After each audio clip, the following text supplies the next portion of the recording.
ఈ రోజున పౌలు గారు సంతోషిస్తున్నటువంటి ఒక నమ్మకస్తుడు గురించి దేవుడు సాక్ష్యం ఇస్తున్నాడండి. పౌలు గారు సాక్ష్యం ఇస్తున్నాడు. ఎవరి గురించి అండి? ఎపఫ్రా. బాగా గుర్తుపెట్టుకోండి అమ్మ, ఎపఫ్రా. రాత్రి నేను వాక్యం ధ్యానిస్తున్నానండి. ఇంచుమించు ఒక గంట ధ్యానించానండి. నాకు ఎంత చదువుతున్నా అర్థం కావట్లా, ఎంత ధ్యానించినా అర్థం కావట్లా. ప్రభువా, రేపు నా పరిస్థితి ఏంటి అని చెప్పి అలా ధ్యానిస్తున్నాను. నాకు ఒక్క ముక్క కూడా అర్థం కావట్లేదండి. ఇంకో వాక్యం ధ్యానిస్తున్నాను. అంతేనండి, సడన్గా నాకు ఎపఫ్రా అని గుర్తు చేశాడు. అంతే, ఎపఫ్రా తీసానండి. ఇలా తీసానో లేదో టక్క టక్క టక్క టక్క టక్క టక్క మాట్లాడేస్తున్నాడండి దేవుడు. నేను రాయటానికి కష్టమైపోతుంది, దేవుడు సెలవిస్తుంటే రాయటానికి అందుకోలేకపోతున్నాను. అంత బలంగా దేవుడు మాట్లాడుతున్నారు. అంటే ఈ రోజున ఆయన హృదయం ఎలా ఉందండి? ఇక్కడ అనేక మందిని దేవుడు ఎపఫ్రాలాగా చూడాలని ఆశపడుతున్నాడు. ఎపఫ్రాలాగా అనేక మందిని ఇక్కడ సిద్ధపరచబోతున్నాడు. ఎపఫ్రాలాగా ప్రతి ఒక్కరూ తయారవ్వాలి. పౌలు ఎపఫ్రాన్, తన శిష్యుడైన ఎపఫ్రాన్ చూసి ఎంత సంతోషించాడో ఇక్కడున్న బిడ్డలను చూసి దేవుడు సంతోషించాలని దేవుడు కోరుకుంటున్నాడు. హల్లెలూయా. నేను మొన్న గత వారం ఒక సాక్ష్యం చెప్పాను.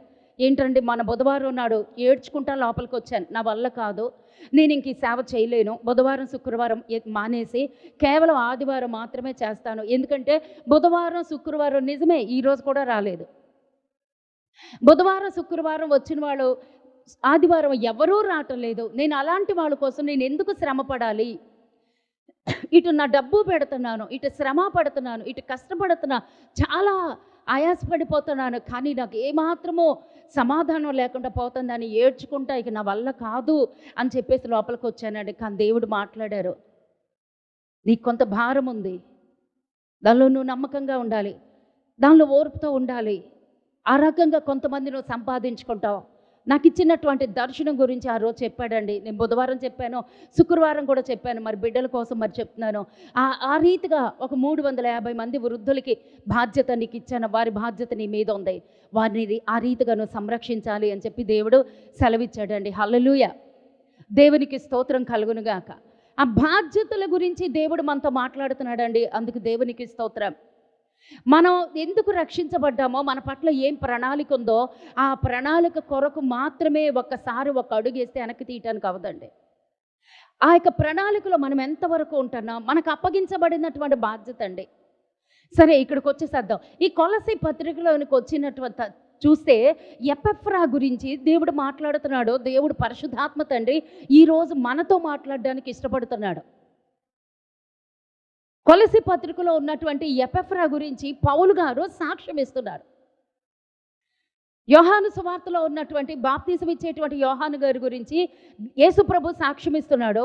ఎపఫ్రా గురించి పౌలు గారు సాక్ష్యం ఇస్తున్నారు. పౌలు తన గురించి తానే సాక్ష్యం ఇస్తున్నాడు. నేను క్రీస్తును పోలి నడుచుకున్నాను, మీరు నన్ను పోలి నడుచుకోండి. మరి మన సాక్ష్యం ఏంటి? మన సాక్ష్యం ఎలా ఉంది? మనం ఎంతవరకు మాదిరికరంగా ఉన్నాం?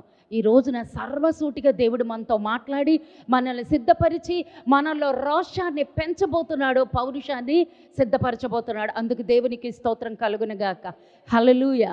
ఈ కొలసీ పత్రికలోనికి, ఈ వాక్య ధ్యానంలోనికి వెళ్ళక మునుపు ఒక మాట అండి. ఈ యొక్క ఎపఫ్రా అను మా ప్రియుడైన తోడి దాసుడు వల్ల మీరు ఈ సంగతులు నేర్చుకుంటేరి.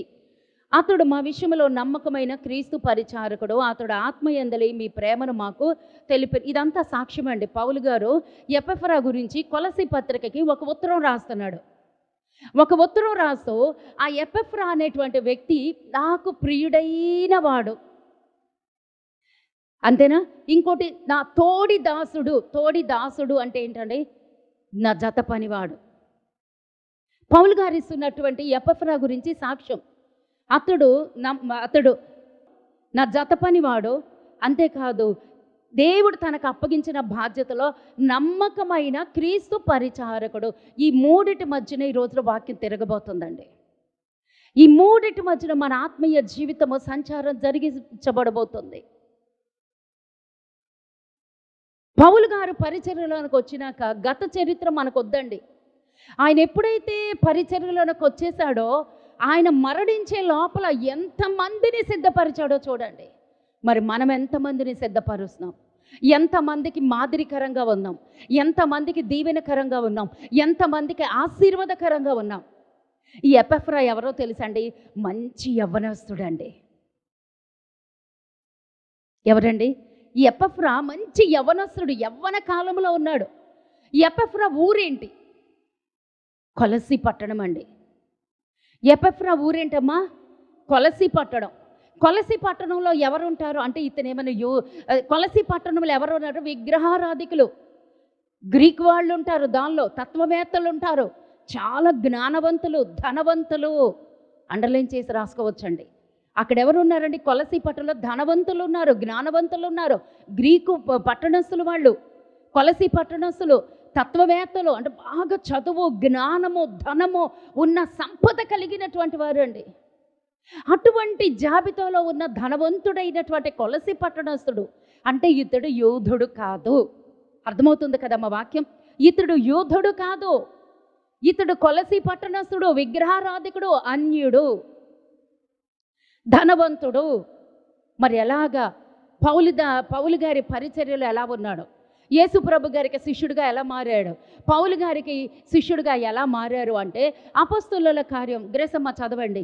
అపొస్తలుల కార్యము 19వ అధ్యాయము 9-10 వచనాలు చదవండి, లేకపోతే 8, 9, 10 3. యూదులేమి, గ్రీసు దేశస్థులేమి, ఆసియాలో కాపురమున వారందరూ ప్రభువు వాక్యము వినిరి. దేవునికి స్తోత్రం కలుగునుగాక. ఈ యొక్క పౌలు గారు పరిచర్య చేస్తూ ఆయా పట్టణాలు సందర్శిస్తూ ఆనాడు అక్కడికి వెళ్ళి సమాజ మందిరంలో వెళ్ళి ప్రసంగిస్తూ 3 నెలలు గడిపినప్పుడు వారందరూ ఏం చేశారంటే తిరస్కారం. ఎవరు కూడా ఇష్టపడట్లేదు. అక్కడ తిరస్కారాలు, తిరుగుబాటులు వచ్చినప్పుడు ఆయన అక్కడ ఆ స్థలాన్ని విడిచిపెట్టి ప్రభు కొరకు ఏర్పరచబడినటువంటి కొందరిని ప్రత్యేకించుకొని తురన్ను అన్నటువంటి ఆ వ్యక్తి దగ్గరికి వెళ్ళిపోయాడండి. ఆ వ్యక్తి పేరు తురన్ను. ఏంటండి? ఏం పేరండి? తురన్ను అనేటువంటి వ్యక్తి ఒక బైబిల్ పాఠశాల నడిపిస్తున్నాడండి. అక్కడికి వెళ్ళిపోయి ఆ ఎవరైతే వాక్యాన్ని విని విశ్వసించి ఇష్టపడుతున్నారో వారిని ప్రత్యేకపరుచుకున్నాడు. వారిని ప్రత్యేకపరుచుకుని తురన్ను అన్నటువంటి గ్రామానికి వెళ్ళిపోయి 2 సంవత్సరాలు అక్కడ బైబిల్ పాఠశాలలో బోధిస్తూ వచ్చాడండి. హల్లెలూయా. అక్కడ బోధిస్తూ ఉన్నప్పుడు యూదులేమి, గ్రీకు దేశస్థులేమి, ఆసియాలో కాపురమున్న వారందరూ ప్రభువు వాక్యము వినిరి. దేవునికి స్తోత్రం కలుగునుగాక. అక్కడ విన్నాడండి ఎపఫ్రా. అక్కడ వాక్యం విన్నాడండి. వాక్యం అందరూ వింటారండి. అందరూ వాక్యం వింటారు. వెంబడించే వాళ్ళు ఎంతమంది చెప్పండి? అతని జీవితం ఎలా ఉందో తెలుసండి. నేను ఆ వాక్యము ధ్యానించి అది రాసుకుని ధ్యానిస్తున్నప్పుడు నా హృదయము గొప్ప మంటతో ఉందండి. యవ్వనస్తుడండి, ధనవంతుడండి. ఎపఫ్రా అన్న మాటకు అర్థం ఏంటో తెలుసండి? సుందరమైనవాడు, అందమైనవాడు. ఓకే, సుందరమైనవాడు, అందమైనవాడు, యవ్వనస్తుడు, ధనవంతుడు, తత్వవేత్త, గ్రీకు దేశస్థుడు, ఆ యొక్క కొలసి పట్టణంలో ఉన్నటువంటి పేరు ప్రఖ్యాతులు గాంచిన ఆ కుటుంబంలో ఉన్నవాడు. దేవుడి కొరకు అన్ని వదిలేసుకున్నాడండి. దేవుడి కొరకు అన్ని వదిలేసుకుని పౌలు పరిచర్యలో వచ్చేసాడండి. ఎంతకాలం నేర్చుకున్నాడో నాకు ఇప్పుడు చెప్పాలి. అమ్మ దేవుడికి స్తోత్రం. మీరందరూ ఇక్కడే ఉన్నారు. 2 సంవత్సరాలండి. అయిపోయింది, ముగించబడింది తన జీవితం. తన యొక్క అంటే ముగించబడిందంటే తన జీవితంలో నేర్చుకుని ఆ ట్రైనింగ్ పీరియడ్ 2 సంవత్సరాలే. ఆ 2 సంవత్సరాల తర్వాత ఏం చేశాడో తెలుసండి? ఈ కొలసి పట్టణం నుంచి ఎఫెసి పట్టణానికి రావటానికి 150 కిలోమీటర్లు అక్కడి నుంచి వచ్చాడండి. ప్రతిరోజు కూడా ఆ 2 సంవత్సరాలు కష్టపడి అక్కడి నుంచి వచ్చి అక్కడ నేర్చుకుని 2 సంవత్సరాల్లో తన యొక్క జీవితం దేవుడి పాదాలకు అప్పగించేసుకున్నాడు. ఆ విద్యాభ్యాసాన్ని ముగించుకున్నాడు. అంటే ఏంటో తెలుసండి? 2 సంవత్సరాల్లో రెడీ అయిపోయాడండి. తన యవ్వన కాలం సమర్పించుకున్నాడు, తన ధనం దేవుడికి సమర్పించుకున్నాడు, తన జ్ఞానం దేవుడికి సమర్పించుకున్నాడు, తన జీవితం దేవుడికి సమర్పించుకున్నాడు. అన్యుల జీవితంలో నుంచి ప్రత్యేకించబడి ఒక దేవుని సేవకుడిగా మారిపోయాడండి. ఆ మారిపోవటంతో ఆపలేదండి. ఆ మారిపోయి 2 సంవత్సరాల్లో ఎంత మార్పు చూడండి. 2 సంవత్సరాల్లో ఎంత మార్పు అంటే, ఆ 2 సంవత్సరాల ట్రైనింగ్ పీరియడ్, తర్ఫీదు, ఆ 2 సంవత్సరాల తర్వాత ఏం చేశాడు? మరలా వెళ్ళిపోయి లోకల్లో కలిసిపోయాడా? మరలా వెళ్ళిపోయి తన ఫ్రెండ్స్తో ఉన్నాడా? మరలా వెళ్ళిపోయి తన జీవితాన్ని తను కొనసాగించాడా? లేదండి. 2 సంవత్సరాల తర్వాత కొలసి పట్టణమైన తన సొంత పట్టణానికి వెళ్ళిపోయాడు. కొలసి పట్టణమైన తన సొంత పట్టణానికి వెళ్ళిపోయి 3 సంఘాలు స్థాపించేశాడండి. చప్పట్లు కొట్టి దేవునికి స్తోత్రాలు చెల్లిద్దాం. ఎవరు? ఎపఫ్రా. ఎపఫ్రా అనగా ఏంటి? అందమైన వాడు, ధనవంతుడు, సుందరమైన వాడు, జ్ఞానవంతుడు, తత్వవేత్త, ఇవన్నీ కూడా కలిగినటువంటి యవ్వన బిడ్డ 2 సంవత్సరాల ట్రైనింగ్ పీరియడ్లో ఏమైపోయాడండి? తర్ఫీదును పొందాడు. మరి మనం ఎన్ని సంవత్సరాల నుంచి రెడీ అవుతున్నాం చెప్పాలి? మనం ఎన్ని సంవత్సరాలైంది రక్షణ పొంది? మనం ఎన్ని సంవత్సరాలైంది మారు మనసు పొంది? మనం ఎన్ని సంవత్సరాలైంది దేవుని పాఠశాలలో మనం నేర్చుకుని? మనం ఎంతవరకు ట్రైనింగ్ అవుతున్నాం? మనం ఎంతవరకు తయారవుతున్నాం? ఎంతవరకు తర్ఫీదు పొందాం? ఎంతవరకు సిద్ధపడ్డాం? ఎంతమందికి మాదిరికరంగా ఉన్నాం? ఎంతమందికి ఆశీర్వాదకరంగా ఉన్నాము? దేవుడు ఒకానొక టైం వస్తుంది, సాక్ష్యం ఇస్తాడు నీ గురించి. తను నా బిడ్డ రక్షించబడింది, రక్షణ పొందిన తర్వాత తన జీవితం ఇది, తన జీవితంలో ఇది సాధించింది, నా కొరకు ఇలా ప్రయాసపడింది, నా కొరకు ఇలా పని చేసింది అని దేవుడు నీ గురించి ప్రత్యేకంగా సాక్ష్యం ఇవ్వబోతున్నాడు. ఆ సాక్ష్యం ఏంటి? ఏం సాక్ష్యం సంపాదించుకున్నావు? ఇక్కడ చూసినట్లయితే మీలో ఒకడును, మీలో అంటే మీవాడే, కొలసి పట్టణం వాడే, మీ సంఘస్థుడే, మీలో ఒకడును క్రీస్తు యేసు దాసుడునైన ఎపఫ్రా మీకు వందనములు చెప్తున్నాడు. మీరు పరిపూర్ణులను, ప్రతి విషయములో దేవుని చిత్తమును గూర్చి సంపూర్ణ ఆత్మ నిశ్చయిత గలవారునై నిలకడగా ఉండవలెనని ఇతడు ఎల్లప్పుడూ మీ కొరకు తన ప్రార్థనలలో పోరాడుచున్నాడు. ఎందుకు పోరాటం? అతని పోరాటం ఏంటి? అతని ప్రయాస ఏంటి? ఈరోజు చూడబోతున్నాం. ఇతడు మీ కొరకును, లవోదికయ వారి కొరకును, హియోరా పొలివారి కొరకును బహు ప్రయాసపడుచున్నాడని ఇతని గూర్చి సాక్ష్యం ఇచ్చుచున్నాను. చప్పట్లు కొట్టి దేవునికి స్తోత్రాలు చెల్లించుకుందాం. ఒక సంఘం కాదండి, 3 సంఘాలు. ఆ 3 సంఘాలు స్థాపించాడండి. ఆ 3 సంఘాలు యవ్వన బిడ్డ అండి. యవ్వన బిడ్డ 3 సంఘాలు స్థాపించి ఆ సంఘాల కొరకు ప్రార్థనలో పోరాటం చేస్తున్నాడంటండి. కన్నీటితో ప్రార్థిస్తున్నాడు, కన్నీటితో దేవుడి సన్నిధిలో వెతుకుతున్నాడు. ఆ సంఘము గురించి బాధ్యత కలిగి ఉన్నాడు, ఆ సంఘం గురించి భారం కలిగి ఉన్నాడు. బాధ్యత భారం మాత్రమే కాదండి, మీరు సంపూర్ణులు అవ్వాలని, తర్వాత నిశ్చయిత గాలువారునై ఉండాలని, అంతే కదా, ఆత్మలో నిలకడగా ఉండవాలనని ఇతడు ఎల్లప్పుడూ మీ కొరకు తన ప్రార్థనలో పోరాడుతున్నాడు. దేనికోసం పోరాడుతున్నాడు? డబ్బు కోసమా? పేరు కోసమా? లేకపోతే మరి ఇంకొక దానికి సొంత ప్రయత్నాల కోసమా? కాదండి. 1వ అధ్యాయంలో ఏముందో తెలుసండి? సువార్త ఈ సువార్త 1:6లో ఈ సువార్త సర్వలోకములో ఫలించుచు వ్యాపించుచున్నట్లుగా మీరు దేవుని కృపను గూర్చి విని సత్యముగా ఆయన దేని కొరకు పోరాటం చేస్తున్నాడు? చక్కగా చెప్పాలి ఈరోజు వాక్యం. ఈ సువార్త సర్వలోకములో ఫలించుచు వ్యాపించుచున్నట్లుగా దేని కొరకండి ఆయన ప్రయాస? దేని కొరకు ప్రయాసపడుతున్నాడు? దేని కొరకు శ్రమ పడుతున్నాడు? దేని కొరకు కన్నీరు కారుస్తున్నాడు? దేని కొరకు పోరాటం చేస్తున్నాడు? సువార్త ప్రబలాలని, దేవుని వాక్యం రాజ్యమంతా విస్తరింప చేయాలని, ఆ సువార్తలో అందరూ ఫలించాలని, ఆ సువార్తలో అందరూ ఫలించాలి. సర్వలోకములో ఫలించుచు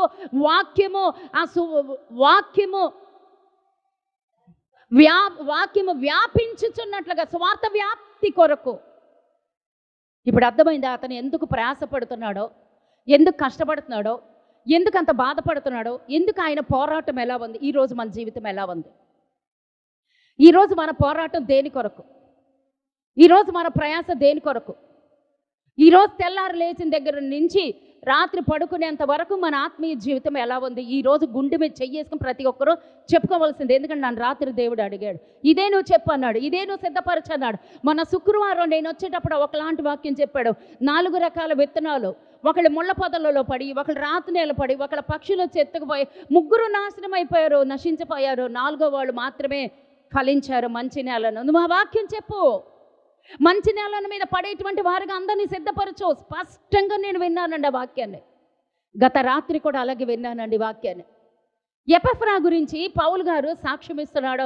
ఒకానొక రోజున దేవుడు నీ గురించి సాక్ష్యం ఇవ్వబోతున్నాడు. మరి నీ ప్రయాస ఎలా ఉంది? దేవుడి కొరకు నువ్వు ఎలా ప్రయాసతో ఉన్నావు? దేవుడి కొరకు ఎంత పోరాటం చేస్తున్నావు? దేవుడి కొరకు ఎంత అలిసిపోతున్నావు? నీ ఆత్మీయ జీవితం ఎలా ఉంది? ఆ యవనస్తుడు సుందరమైన వాడు, అందమైన వాడు, ధనవంతుడు, తత్వవేత్త, అన్ని కలిగినటువంటి సంపద కలిగిన వాడు అన్ని విడిచిపెట్టేసి యవ్వన బిడ్డ సేవ సేవ సేవ అనుకుంటూ వెళ్ళిపోతున్నాడు. మరి ఈరోజు నీ జీవితం ఎలా ఉంది? ఈరోజు మన పరిస్థితి ఎలా ఉంది? పౌలు గారు సాక్ష్యం చెప్తున్నాడండి ఎపఫ్రా కోసం సాక్ష్యం చెప్తున్నాడు. ఈరోజు నేను అదే మంటతో ఉన్నానండి. మా చింటూ ఒక మాట అన్నాడండి. ఏంటో తెలుసమ్మా, మమ్మీ నువ్వు సంఘంలో ఆత్మీయుల్ని సిద్ధపరచు మమ్మీ, ఆత్మీయులుగా సిద్ధపరచు. నిజమే, ఆత్మీయులుగా సిద్ధపరచాలండి. ఆత్మ కొరకు పోరాటం చేసేవారిని సిద్ధపరచాలి. నేను రఘు వాళ్ళ మ్యారేజ్లో నేను ఒకటి చూశానండి. రఘు వాళ్ళు నాకు ఇక్కడ నించోవటం కన్నా అక్కడ కూర్చోవడం భలే ఇష్టం అండి. ఎందుకంటే నా మైండ్ అటు ఇటు వెళ్ళదు. నాకు నేర్చుకోవటం ఇష్టం, చెప్పటం కన్నా నేర్చుకోవటం చాలా ఇష్టం. పక్కన వాళ్ళు మాట్లాడినా చూడండి, అటు ఇటు చూడండి, అస్సలు నా మైండ్ కదపను. అలాగే చూస్తున్నాను, మొత్తం పిన్ టు పిన్ చూస్తానండి, పిన్ టు పిన్ గ్రహిస్తూ ఉంటాను. నేను చూస్తున్నాను రఘు వాళ్ళ మ్యారేజ్లో అలాగే చూస్తున్నాను.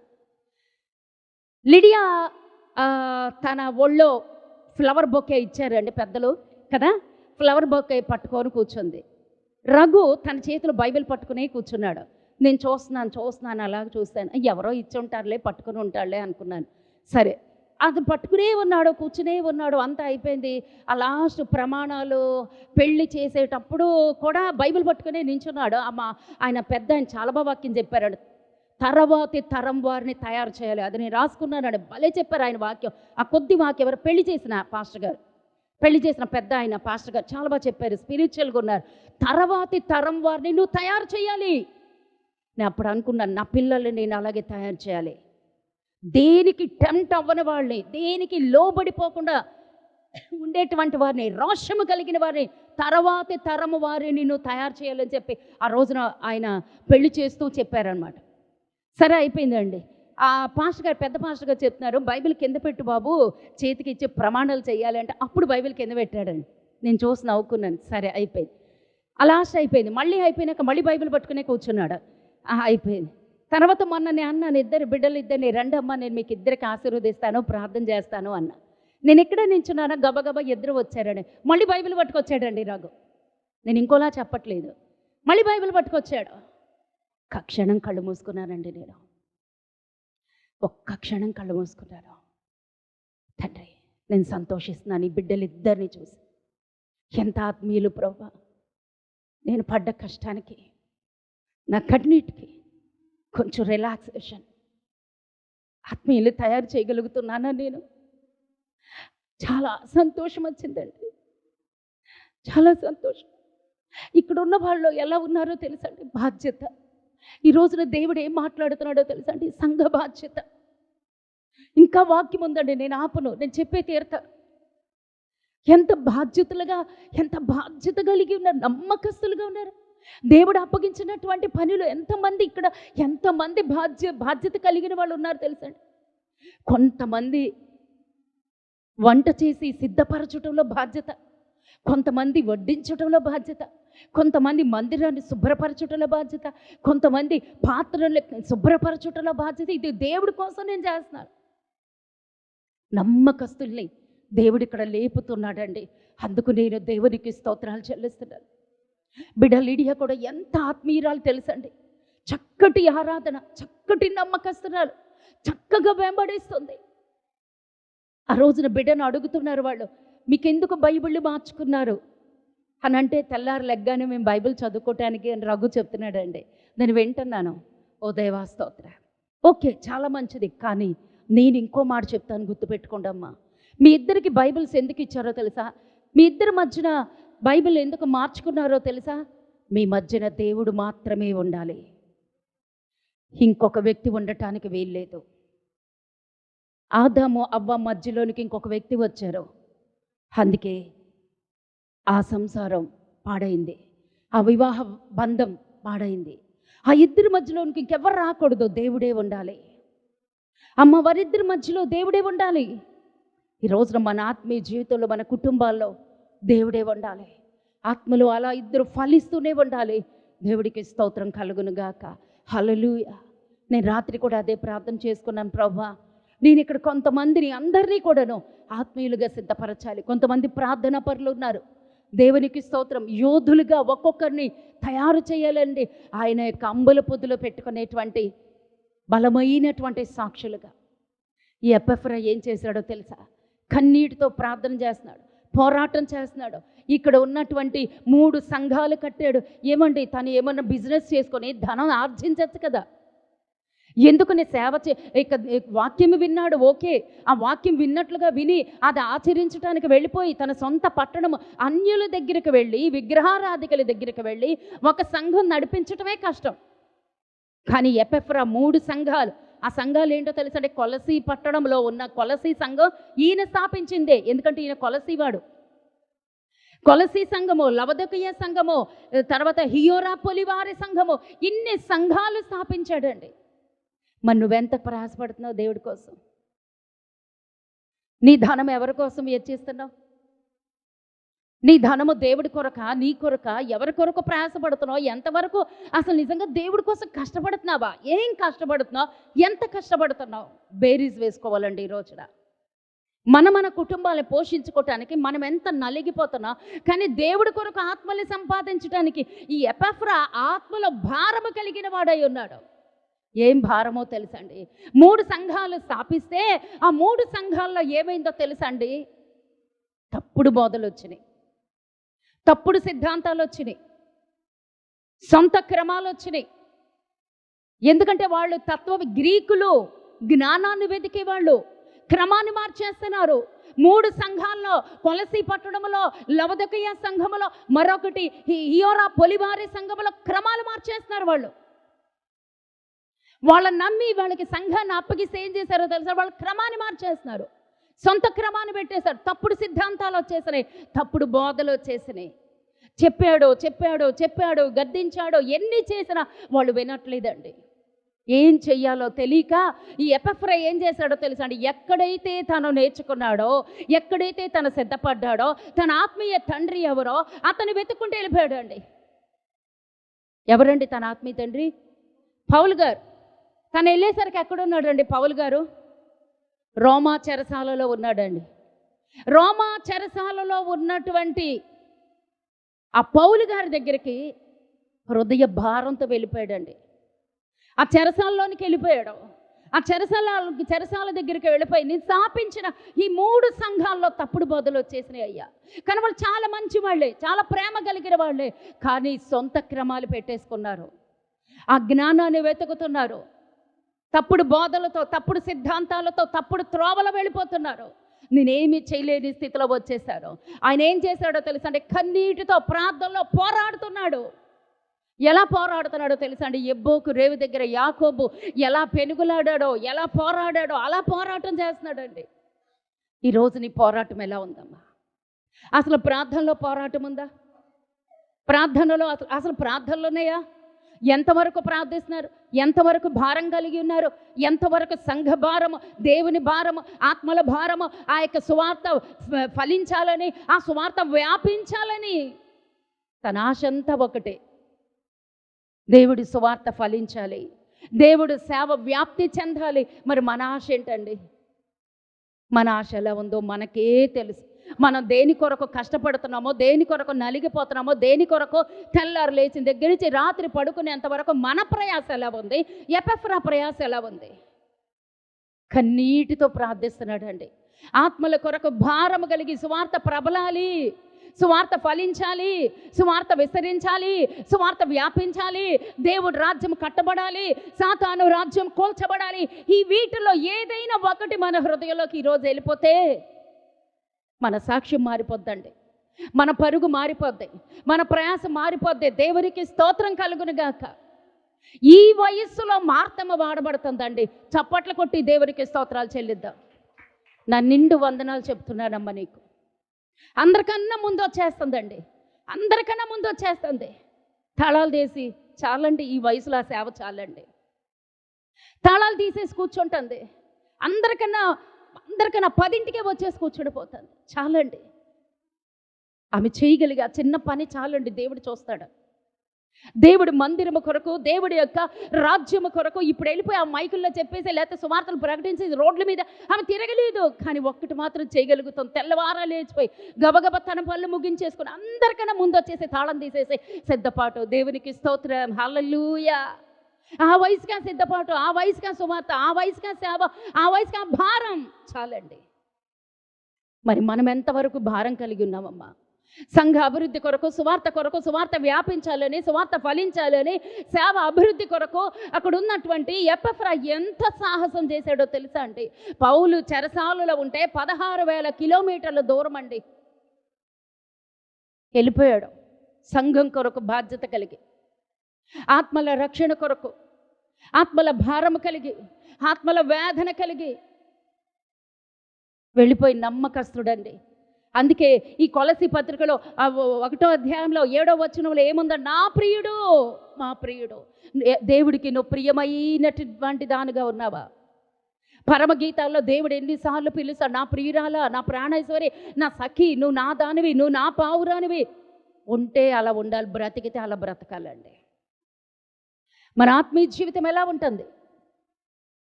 దేవుడికి ప్రియమైనటువంటి జీవితం మనం జీవిస్తున్నామా?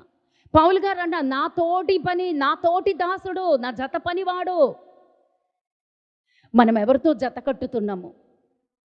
మన స్నేహితులు ఎలా ఉన్నారు? మన జత పనివారు ఎలా ఉన్నారు? మనం ఎవరితో జత కట్టి ఉన్నామో దేవుడితో జత కట్టినటువంటి వారుగా ఉండాలి. దేవుడు పని కొరకు నా తోడి దాసుడు. దాసుడు అంటే ఏంటో తెలుసాడు? దీనత్వము కలిగిన వాడు.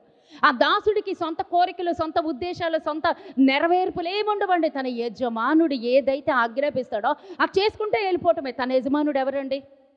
దేవుడు, పౌలు గారు. అంతే. దేవుడు ఏదైతే ఆజ్ఞాపించాడో అది నెరవేర్చుట కొరకే. దావీదు గురించి కూడా మంచి సాక్ష్యం ఉంటుంది. ఏంటో తెలుసా అండి? నా చిత్తమంతటిని, నా చిత్తానుసారుడు, నా చిత్తమంతటిని నెరవేర్చువ. ఈరోజు మన సాక్ష్యం ఏంటండి? మన మనసుకి నచ్చినట్లుగా ఉండటము, మన మనసుకి నచ్చినట్లుగా పరిగెత్తటము ఇలా కాదండి. మన పట్ల దేవుడు చిత్తం ఉందమ్మా. మన పట్ల దేవుడి ఉద్దేశాల్లోనే, మన పట్ల దేవుడి ప్రణాళికలోనే అవి ఎంతవరకు నెరవేరుస్తున్నామా? అసలు నెరవేరుస్తున్నామా? వాటి వరకు ప్రయాసపడుతున్నామా? ఎలా ఉంది మన ఆత్మీయ జీవితం? మనం కాపాడబడాలి, అనేక మందికి మాదిరికరంగా ఉండాలి. వీళ్ళ యొక్క ఎపఫ్రా అనేక మందికి మాదిరికరంగా ఉన్నాడండి. ఈరోజు మన జీవితం ఎంతమందికి దీవెనకరంగా, మాదిరికరంగా ఉంది? ఉండాలి. మనం జత కట్టాలి. ఎవరితో జత కడుతున్నాం? ఎవరితో సహవాసం? నా జత పనివాడు అంటున్నాడు, నా తోడి దాసుడు అంటున్నాడు. అంతేకాదు, దేవుడు తనకు అప్పగించినటువంటి పరిచర్యలో నమ్మకమైన క్రీస్తు పరిచారకుడు. హల్లెలూయా. నమ్మకస్తుడు. ఆ నమ్మకత్వమేనండి 16,000 కిలోమీటర్లు నడిపించేసింది. ఆ నమ్మకత్వమే, ఆ ప్రేమే, ఆ తెగింపే, ఆ త్యాగమేనండి. త్యాగపూరితమైన సమర్పణ కలిగిన జీవితం. ఈరోజు క్రీస్తుకి ఏం కావాలో తెలుసండి? నా యేసయ్యకి ఏం కావాలో తెలుసండి? మనం ఇచ్చేటువంటి ధనధాన్యాలు లేకపోతే మరోటి దేవుడు అర్జెంట్ నీ ప్రేమ, కొలవలేని నీ ప్రేమ. ఒక పక్కన అయిపోతుంది, సమయం దగ్గరకు అయిపోతుంది. రాత్రి యూట్యూబ్లో పెట్టా తలలు తెగి పడిపోతున్నాయి అంటే ఇస్రాయేల్ దేశం అంతా రక్తపు మడుగైపోయిందంటండి. దేవుడి కృపలో ఇక్కడ మనం క్షేమంగా ఉన్నాం. కానీ ఈ కృపను మనం పోగొట్టుకోకూడదండి. ఎపఫ్రా ఎంత త్యాగపూరితమైన సువార్త వెదజల్లబడాలి. ఆ వాక్యము విస్తరించాలి, ఆ వాక్యం ప్రబలాలి, సంఘము బలపడాలి. సంఘము కోసం కొట్టుకులాడిపోతున్నాడండి. సంఘం కొరకు ఆత్మల భారము కలిగి ఉన్నాడండి. ఈరోజు నీ భారం ఎక్కడమ్మా? ఎంతవరకు నువ్వు భారం కలిగి ఉన్నావు? భారం కలిగి ఉంటే ఓకే, బాధ్యత కలిగి ఉంటే ఓకే. లేదు అంటే ఆ బాధ్యత, ఆ భారంలో ఇంకా నమ్మకంతో వెతుకుతున్నాడేమోనమ్మా. నాకు తెలియదమ్మా. నా తండ్రి సాక్షిగా, నా తండ్రి వాక్యం సాక్షిగా చెప్తున్నా, నేను ఇంకో వాక్యాన్ని సిద్ధపడుతున్నాను, నేను ఇంకో వాక్యాన్ని చదువుతున్నా. గంట సిద్ధపడ్డాను, నాకు ఒక్క మొక్క కూడా అర్థం కావట్లేదు. నేను అడుగుతున్నాను, ప్రవ్వా ఇలా అయితే నేను రేపు వెళ్ళి ఏం చెప్తాను? నాకే అర్థం కాకపోతే నేను వాళ్ళకేం చెప్తాను అంటూ ఇలాగ నేను అంటున్నానండి. దేవుడితో టక్కమని దేవుడి దగ్గర జ్ఞాపకం చేశాడు. ఎప్పుడైతే ఈ వాక్యం తీశానో జల జల జల జలమంటూ అసలు వాక్యం వెంబడి వాక్యం ఇంకా అర్థమైపోతుందండి. నాకు అప్పుడు అనుకున్నాను, ఇక్కడ దేవుడు ఎపఫ్రాలను వెతుకుతున్నాడు. ఇక్కడ దేవుడు ఎపఫ్రాలో ఉన్న నమ్మకత్వాన్ని ఇక్కడున్న ప్రతి ఒక్కరిలో వెతుకుతున్నాడు. ఆ నమ్మకత్వం మనలో దేవుని యొక్క భారము, ఆత్మల భారము, సంఘముల యొక్క భారము, దేవుడు రాజ్య విస్తరణ కొరకు భారము, సువార్త భారము ఎవరైతే కలిగి ఉన్నారని ఒక్కొక్కరి హృదయాల్లోకి తొంగి చూస్తున్నాడండి. ఈ రోజున నీ భారం ఎంత ఉంది, నీ బాధ్యత ఎంత ఉంది, నీ నమ్మకత్వం ఎంత ఉంది. ఆయన వెళ్ళాడండి. ఎక్కడికి వెళ్ళాడో తెలుసా అండి? చెరసాల్లోకి వెళ్ళాడు. యవనస్తుడండి, మంచి అందగాడండి, మంచి సుందరమైన వాడు. తన లోకానుసారంగా జీవించవచ్చు కదా, లేదు, అన్ని వదులుకున్నాడు. 16,000 కిలోమీటర్ల దూరంగా ఉన్న పౌలు చెరసాలలో ఉంటే ఆ చెరసాలలోకి వెళ్ళాడు. తర్వాత ఏమైందో తెలుసండి, ఆ యవ్వన బిడ్డ పౌలుతో పాటు ఆ చెరసాలలోనే బంధించబడిపోయాడు. రోమా గవర్నమెంట్ ఒప్పుకుంటుందా? అప్పటికే చాలా బంధించేస్తుంది, మత మార్పిళ్ళని, లేకపోతే అది ఇప్పుడు ఎలాగనే అప్పుడు ఇంకా ఎక్కువనే. అలాంటి రోజులు మరలా రాబోతున్నాయి. పౌలుని చెరసాలలో వేశారు. అక్కడికి వెళ్ళి ప్రాధేయపడుతున్నాడు, అయ్యా సంఘాన్ని సరిదిద్దండి, సంఘము కొరకు మీరు ఒక ఉత్తరం రాయండి అంటే ఆ రాసిన ఉత్తరమే కొలసీ పత్రిక. ఇంటికి వెళ్ళి చదువుదామండి. పౌలు గారు రాసినటువంటి కొలసీ పత్రికే ఈ యొక్క ఉత్తరం అండి. కొలసీ సంఘానికి ఆ ఉత్తరాన్ని పంపించాడు. అయ్యా మీ కొరకు ఎంతో ప్రార్థిస్తున్నాడు, ఎపెఫ్రా ఎంతో నమ్మకస్తుడు, నా తోటి జత పనివాడు, అతడు మీ గురించి దేవుడి దగ్గర పోరాటం చేస్తున్నాడు 3 సంఘాల కొరకు.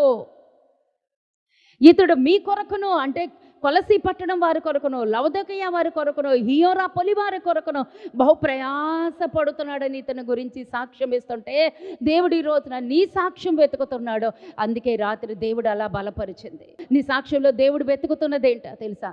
దేవుడికి ప్రియమైన వ్యక్తిగా నువ్వు ఉండాలని, దేవుడి దగ్గర బాధ్యత కలిగి, భారం కలిగి, ఆత్మల పట్ల భారం కలిగి, నమ్మకస్తుడుగా నువ్వు ఉండాలని దేవుడు వెతుకుతున్నాడు. పౌలు గారు ఆ యొక్క ఎపెఫ్రాను చూసి చాలా సంతోషించాడు, ఉత్తరం రాసి పంపించాడు. కానీ అక్కడ ఉన్నటువంటి రోమా గవర్నమెంట్ ఏం చేస్తుందో తెలుసండి, ఈ ఎపెఫ్రాను కూడా చెరసాల్లో వేసేది. కానొకనాడు అదే చెరసాల్లో ఎపెఫ్రా చనిపోతాడు. తెలుసండి, తన ప్రాణాలని దేవుడి కొరకు సమర్పించేశాడు. యవ్వన కాలంలో ఉన్న బిడ్డ లోకాన్ని ఆశించకుండా దేవుడి కొరకు తన ధనాన్ని వెచ్చించాడు, తన జ్ఞానాన్ని దేవుడికి అప్పగించేశాడు, తనకున్నటువంటి జీవితాన్ని, తన అందాన్ని, తన ప్రాణాన్ని, సమస్తాన్ని దేవుడికి అప్పగించాడు.